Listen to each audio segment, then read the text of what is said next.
make on what we saw tonight? Good crowd, pretty day. How about on the green stuff? We had nobody hurt. It was all good. And I thought effort was good.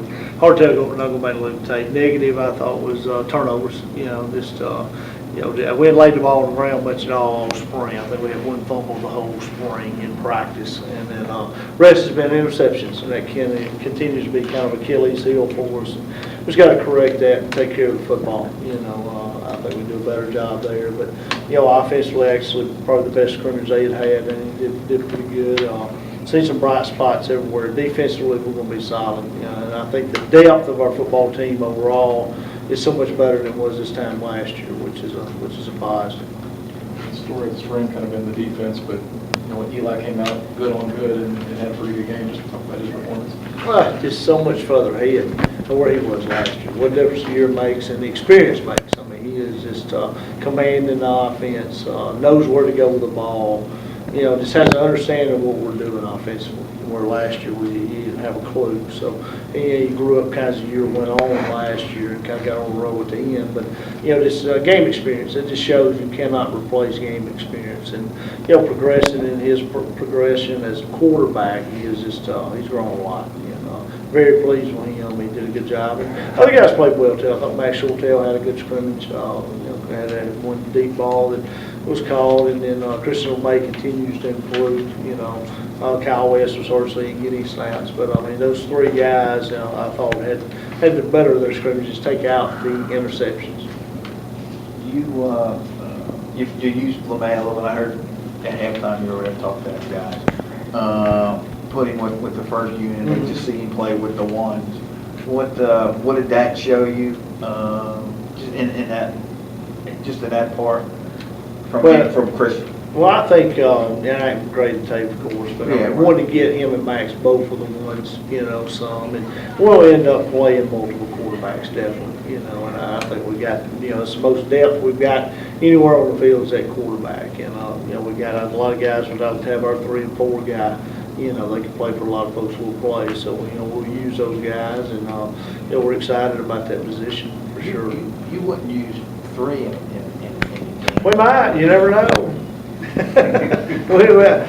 We hope we stay healthy. We hope that's not out of necessity. Right. Last year we played 3 because out of necessity. It was injuries dictated that a lot, but I would be comfortable with any one of the 3 that play with the ones tonight. I would be comfortable with them in the game right now. As far as managing the game and stuff, and you go back and ask your question about Christian, he's grown so much from the first 2 scrimmages to the last 2 scrimmages, and him and Eli are very similar, in how they throw the ball and can run the football and things. So,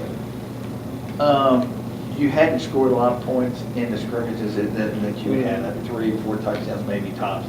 How important at all, or was that the point tonight to get it on the first play that the ones had the ball?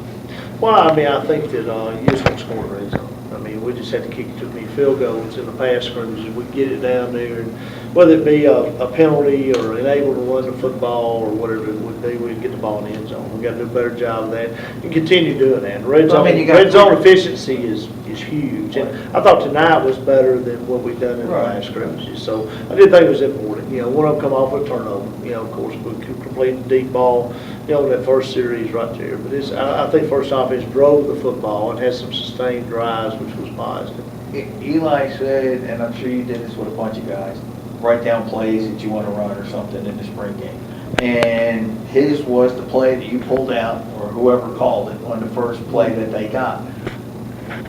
Talk to me a little bit about that, about the idea of letting the kids call, kind of call plays and why that was important, why you did what you did on the first play. But number one, I think it all starts with your quarterback. You want him to be able to do stuff that he's comfortable doing, So a lot of times we ask them, what are you comfortable doing? What do you think you'd be successful doing? So, and his package has grown.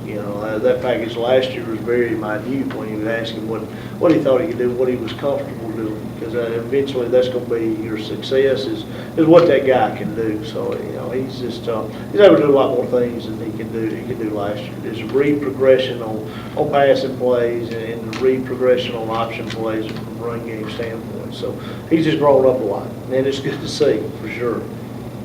Was it go up top first play? And I want to take a shot at it, and he went up top, and Ant made a play, and it was good to see. And if we can do that, continue to do it, stretch folks vertically, you know, we have a chance to beat that offense, because we know we can stretch them, you know, horizontally. We stretch them vertically, then that's going to be a challenge, you know, just for receivers and be able to throw the ball deep when we get one-on-one coverage, because people are going to have to put folks in the box because of the way we run the football. And it'll be good to get our all offensive line back. I thought our guys did a good job tonight just being depleted up front. You know, with Burks out and, you know, Adam Wright out and those guys out, I thought our guys did a good job up front.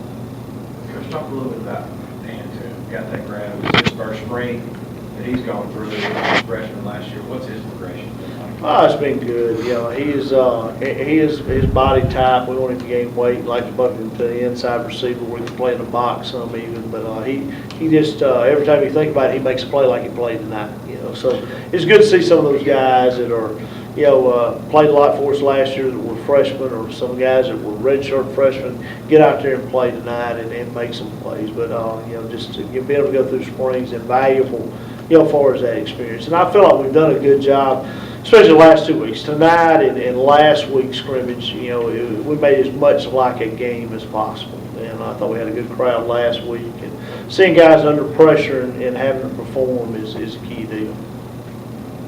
Hey, I would think that you might be a little bit conflicted. And I ask it in a fun kind of way, because you coached the red team that didn't win the game, but the number 2 white defense did so many good things that you can use for the picture, you know, the big picture down the road.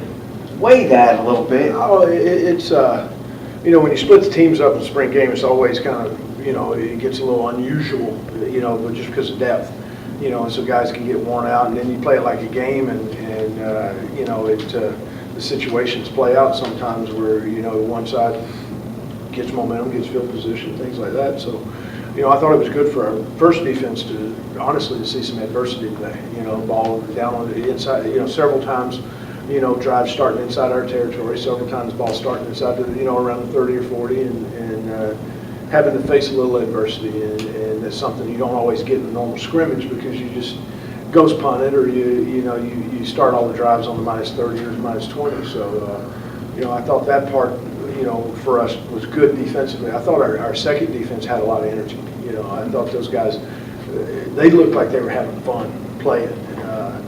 There was a lot more energy on their sideline than there was on our sideline. And, you know, that, of course, you know, right out the gate, you know, you start out with a quick 3 and out, and field position turn, you know, and get the ball inside 30, and then the first play score a touchdown, creates an awful lot of momentum. And it just shows you, you know, how much momentum is an important part of the game. And just, I mean, to see first play out, you know, they go up top and get the touchdown. And as a DC, you don't want to see that, but I mean. No, you don't want to see it, but the kid, I mean, he made a heck of a catch. I mean, it was a one-handed catch. I mean, it was a, you know, fairly tight coverage. I mean, Chapel was a little bit behind, but it was, you know, I mean, it wasn't bad coverage, you know, but I mean, he made a heck of a catch. I mean, that was a, you know, and that's part of the game. I mean, those things happen. Obviously 40, you know, a minute or 2 into a football game, there's an awful lot of football left to play. It can't be the end of the world. And, you know, that the, you know, offensively on the red team, the inability to turn the field position, you know, hurt. And then, you know, the red defense played better after the first quarter. You know, I mean, we didn't play well in the first quarter, and you know, that gave up that first play to start, and then down there busted on the goal line and gave up a touchdown on the speed option, and then you know, then the third one was you know, I mean, you know, it was a, you know, it should have been a sack, probably, you know, by us, and we've got to do a better job covering, and you know, it's, you know, the thing that I want the guys to understand, no matter what, it's not okay to give up punts.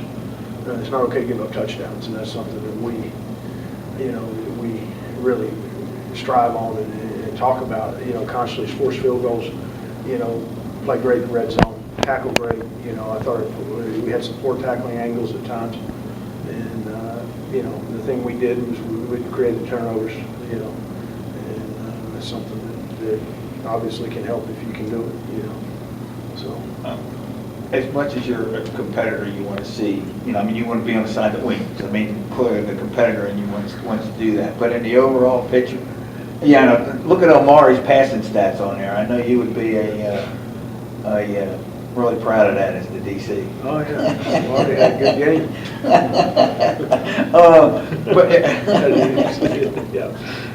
But, you know, with the spring game being like it is, and overall, is it a bigger joy to see, does the joy of seeing what the 2D did overtake whatever disappointment there is by being on the red team that didn't win? Yeah, I mean, there's no, I'll be honest with you, I could care less who won the game. I mean, we don't go into this as coaches. The kids have fun with it. I mean, if you really wanted to do it, you draft a team and you split the stabs and you make it competitive or this or that. I wanted it to be 0-0. I'll be honest, that's what I wanted. You know, when guys got the interceptions, I was excited. I was happy for the, you know.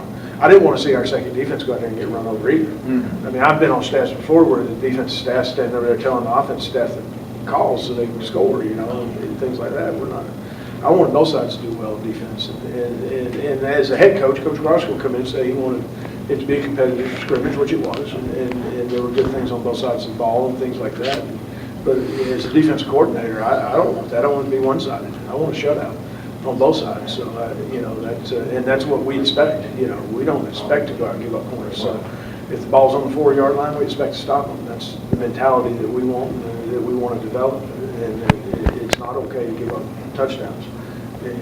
But to answer as far as the red team, white team, all that, I'm on the defensive team today. and then, you know, come fall, we're Jacksonville State University. We don't have to beat ourselves. We got to beat, you know, Michigan State and Tennessee Chattanooga and Austin Peay and Eastern Illinois.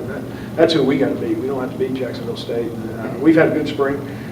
To me, the biggest thing coming out of it was nobody got, you know, there were no serious injuries or anything like that. You always have those. You see it every year. You get up tomorrow morning, there'll be somebody lose a quarterback, lose a running back, lose a linebacker, lose a corner for the season, you know, in spring game, and that's the one thing you absolutely don't want to do. So when you thin your rosters out and guys don't have backups, and, you know, as a coach, you hold your breath sometimes. And then the boy that had 2 picks, Parks. Yep. Tell me something about him, just because of what we saw. Yeah, just a young guy who's been down the line because of our depth at corner. You know, that took an opportunity and made some plays and jumped on the radar a little bit. And it's always good to see that. You'll see that in spring games, you know, where guys that sometimes don't get as much playing time, don't get as much, you know, get a little more playing time, and they have a chance to jump on the radar screen of the coaching staff, you know. And you know, he's done a good job this spring. He's been solid and done a good job. And he's a good young man. And, you know, we've just got such, I mean, honestly, really good depth at corner. And you know, really have come a long way, you know, at that position.